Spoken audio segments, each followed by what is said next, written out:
بسم اللہ الرحمن الرحیم bslearning.com کی on line English learning classes کے سلسلے میں آج ہم آپ کو جس چیز کے بارے میں بتائیں گے وہ ہے انٹرجیکشن یاد رکھیں، ایسے الفاظ ہوتے ہیں کہ جو کہ مختلف کیفیات میں، خوشی میں، غمی میں، دکھ میں، حیرت میں آپ کے منہ سے اچانک جو نکل جاتے ہیں ان کو انٹرجیکشن کہتے ہیں۔ جیسے کہ مثال کے طور پر جیسے ہم کہتے ہیں نا، او، آ، براوو، واو، ہرے، شٹ، ڈیم اٹ، ہش، واٹ، یہ تمام جتنے بھی ایسے الفاظ ہیں جو خوشی، غمی، حیرت میں آپ کے منہ سے اچانک نکل جاتے ہیں، ان کو انٹرجیکشن کہا جاتا ہے، یعنی کہ یہ جذبات کا اظہار جو ہے وہ ان کے ساتھ کیا جاتا ہے۔ اب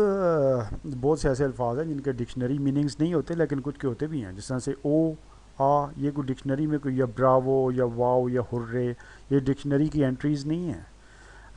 لیکن جس طرح کہ واٹ، یہ جو ڈکشنری کی انٹری ہے، تو اس طرح سے۔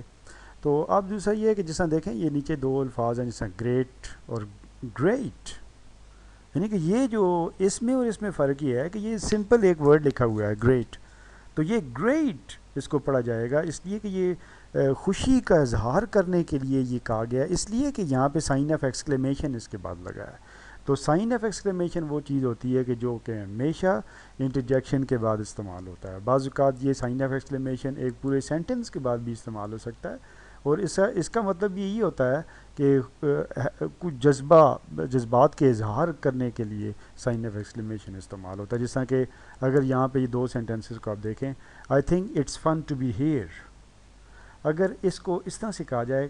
It's fun to be here, تو یہ جذباتی انداز میں، یعنی کہ جذبے کے ساتھ یہ بات جب یہ نیچے والے سینٹنس سے یہ کہا گیا ہے، جبکہ اوپر والا سینٹنس نہیں کہا گیا۔ اس کی وجہ یہ ہے کہ یہاں پہ سائن آف ایکسکلیمیشن استعمال ہوا ہے، یہاں پہ نہیں ہوا، تو ہمیشہ انٹرجیکشن کے ساتھ سائن آف ایکسکلیمیشن کا استعمال کیا جاتا ہے۔ Thank you very much.